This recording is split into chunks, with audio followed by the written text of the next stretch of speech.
بسم اللہ الرحمن الرحیم۔ میں ہارون رشید ہوں۔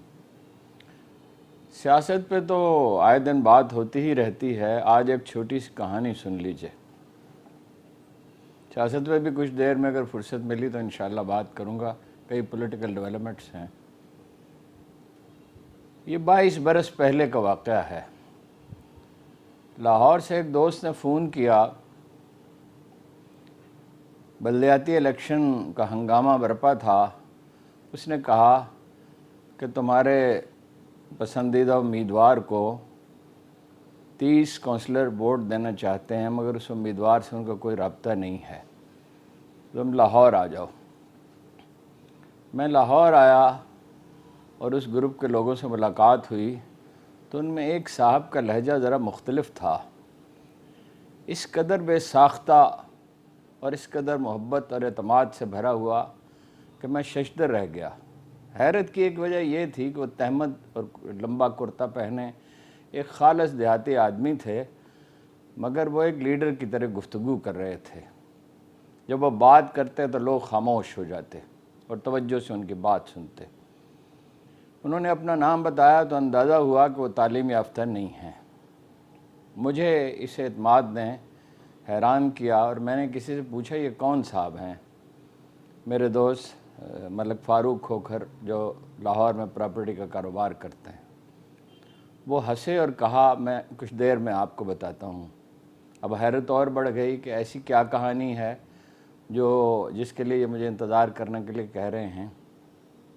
پھر جو کچھ انہوں نے بتایا وہ ناقابل یقین تھا۔ چنانچہ اس کی تصدیق کرنے کے لیے میں اگلی شام میں حاجی صاحب کے ہاں گیا۔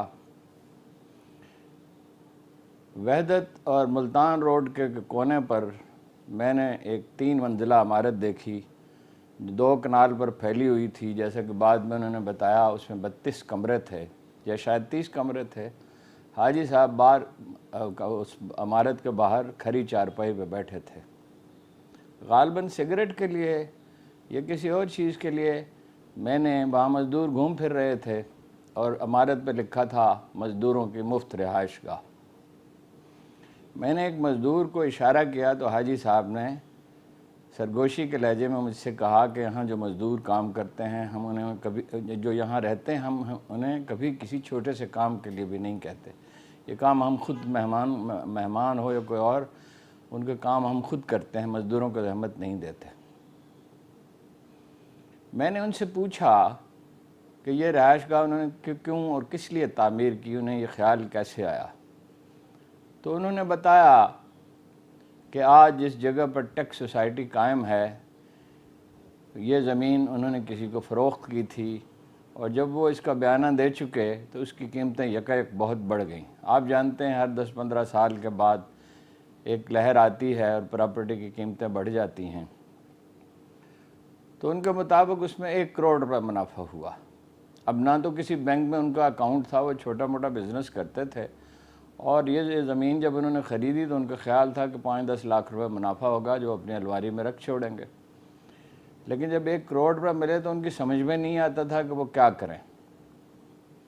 تو وہ اپنے والد گرامی کے پاس گئے اور ان سے پوچھا کہ میں کیا کروں؟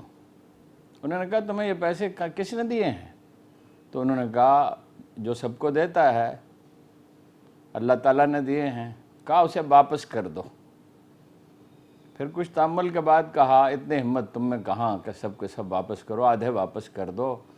مراد یہ تھی کہ وہ صدقہ قبول فرماتا ہے اور صدقہ دینے والے کا رزق بڑھتا ہے۔ کہا اور تو کچھ سمجھ میں ہی نہیں آیا۔ میں ان مسجدوں کی تلاش میں نکلا جن کی مرمت کرنے کی ضرورت تھی اور جہاں کچھ سہولیات کا فقدان تھا۔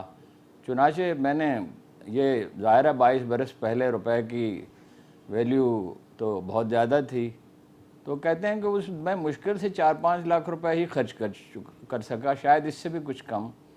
اب میں نے سوچنا شروع کیا کہ اس روپے کو کہاں خرچ کروں؟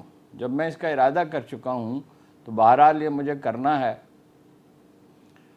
تو میں ایک دن کہتے ہیں کہ میں جا رہا تھا تو میں نے کچھ مزدوروں کو سڑک پر سوئے ہوئے دیکھا، تو فوراً مجھے خیال آیا کہ گرمی اور لاہور کی شدید گرمی میں اور ٹھنڈ کے موسم میں یہ بیچارے سڑکوں پہ سونے کے لیے مجبور ہیں، تو ان کے لیے ایک رہائش گاہ بنا دینی چاہیے۔ چنانچہ انہوں نے یہ عظیم الشان عمارت تعمیر کی۔ یہی نہیں، اس زمانے میں لاہور میں ٹانگوں کا رواج زیادہ تھا، یعنی اب کے مقابلے میں تو بہت زیادہ تھا، اگرچہ رکشہ بھی چلتے تھے، تو گھوڑوں کے پانی پینے کا بھی بندوبست کیا، اور بھی جو کچھ سہولتیں ممکن تھیں وہ مہیا کیں۔ اس سے بھی زیادہ حیرت کی بات یہ تھی کہ حاجی صاحب ان تمام کمروں میں غسل خانوں کی صفائی خود کرتے تھے۔ ہر کمرے میں ظاہر ہے ایک آدھ نہیں، کئی مزدور سوتے تھے۔ ان کے لیے ایک بڑا باورچی خانہ بھی تعمیر کیا گیا، جہاں وہ سودا سلف لا کے خود جو کھانا پکانا چاہتے ہوں وہاں کھانا پکا لیں۔ گیس لگوائی گئی، اور حاجی صاحب نے بتایا کہ وہ صبح سویرے سو کر اٹھتے ہیں اور مزدور کام پہ چلے جاتے ہیں تو وہ صفائی میں جٹ جاتے ہیں، حتیٰ کہ غسل خانوں کی صفائی، صرف کمروں کی نہیں، غسل خانوں کی صفائی بھی خود کرتے ہیں۔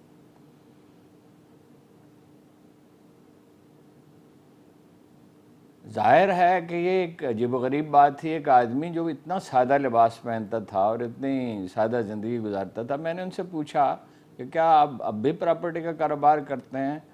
تو وہ اس پہ خوش دلی سے ہنسے اور کہا، اب کیا کاروبار کرنا ہے جی، اب تو میں یہاں چارپائی پہ بیٹھا رہتا ہوں، جس کسی کو پلاٹ بیچنا ہو وہ بھی میرے پاس چلا آتا ہے، اور جسے خریدنا ہو وہ بھی چلا آتا ہے، اب تو کوئی مشقت کرنے کی مجھے ضرورت ہی نہیں پڑتی۔ اس کے علاوہ یہ کہ چونکہ مزدور یہاں رہائش پذیر ہیں، تو اس علاقے میں جو فیکٹریاں ہیں ملتان روڈ پہ، تو انہیں میں اگر مزدوروں کی ضرورت ہو تو وہ میرے پاس آتے ہیں، اور کچھ لوگوں کو میں چونکہ ظاہر ہے میرا ان سے واسطہ رہتا ہے تو میں انہیں کوئی موضوع آدمی تجویز کر دیتا ہوں۔ خیر ہم کچھ دیر وہاں گفتگو کرتے رہے۔ اس کے بعد حاجی صاحب نے خواہش ظاہر کی کہ وہ مجھے اپنی رہائش گاہ دکھانا چاہتے ہیں۔ یہ بھی بتایا کہ وہ ان کا انحصار صرف اس پراپرٹی کے کاروبار پر نہیں ہے، بلکہ ان کی کچھ زرعی زمین ہے، اور غالباً کہا کہ کوئی 25 ایکڑ زمین ہے، اس سے بھی کچھ آمدن رہتی ہے۔ وہ قریب ہی ایک گلی تھی، وہ مجھے لے گئے، میں ذرا جلدی میں تھا کیونکہ بہت وقت گفتگو میں بیت گیا تھا، چنانچہ مکان کو باہر ہی سے میں دیکھ سکا ان کے اصرار کے باوجود۔ تو ایک بڑا شاندار مکان تھا۔ میں نے ان سے کہا، حاجی صاحب مکان تو بہت شاندار ہے۔ تو انہوں نے ایک عجیب جملہ کہا، لوگ بندوں کی نوکری کرتے ہیں اور آسودگی کی زندگیاں گزارتے ہیں، میں تو اللہ کی نوکری کرتا ہوں، تو میری رہائش گاہ کیوں اچھی نہ ہو؟ 22 برس بیت گئے اور آج مجھے پھر ان کی یاد آئی اور ان سے ملنے کو جی چاہا۔ تو میں نے فاروق صاحب کو فون کیا اور پوچھا کہ کیا حاجی صاحب حیات ہیں، زندہ سلامت ہیں اور شاد ہیں؟ تو ایک خالص پنجابی لہجے میں اس نے کہا، چنگے بھلے ہیں، بھاگتے دوڑتے ہیں۔ میں نے کہا عمر کتنی ہو گئی؟ کہنے لگے یہی کوئی 85 برس کے قریب، مگر صحت مند ہیں، پیدل چلتے ہیں۔ میں نے پوچھا کمروں کی صفائی کون کرتا ہے؟ کہنے لگے خود ہی، اور اگر ضرورت محسوس ہو تو ایک آدھ مزدور کو ساتھ شامل کر لیتے ہیں، ظاہر ہے اس کی مزدوری ادا کرتے ہوں گے، کیونکہ ان کا تو فلسفہ یہ ہے کہ ان لوگوں کو مہمانوں کی طرح رکھا جائے۔ یہ واقعہ میں نے اپنے دوستوں کو سنایا، جہاں اس بات پر بحث ہو رہی تھی کہ ایک ہمارے دوست جو ہیں وہ کوئی 1 کروڑ روپے کے لگ بھگ لاہور کے سفید پوشوں کو اپنا راشن مہیا کرنے پہ ہر ماہ صرف کرتے ہیں۔ تو اس پہ ایک اور دوست نے کوئی تجویز پیش کی کہ آپ کو اس کام کو پھیلانا چاہیے اور تعلیمی ادارے وغیرہ قائم کرنے چاہیے، مگر پھر خود ہی کہا کہ یہ تو بڑا مشکل کام ہے۔ تو میرے دوست نے کہا کوئی کام مشکل نہیں ہے، اس سے بھی زیادہ مشکل کام کیے جا سکتے ہیں، اور اسی بات کا حوالہ دیا کہ صدقے سے تو مال کم ہوتا ہی نہیں ہے، یہ تو اللہ تعالیٰ کا وعدہ ہے۔ تو ابھی تو خیر شام ہو گئی ہے، رات کے 8 بج رہے ہیں، اور کچھ دیر میں یہ کہانی آپ سنیں گے، تو لیکن کل انشاءاللہ میں حاجی صاحب سے کوشش کروں گا ملنے کی، اور ایک بار پھر ان سے پوچھوں گا کہ یہ 22 برس کیسے بیتے۔ تو یہ مختصر سی کہانی آپ کو سنانا تھی. کچھ دیر میں کوشش کروں گا کہ دوبارہ حاضر ہوں اور سیاست پہ بات کروں. اس وقت تک کے لیے خدا حافظ.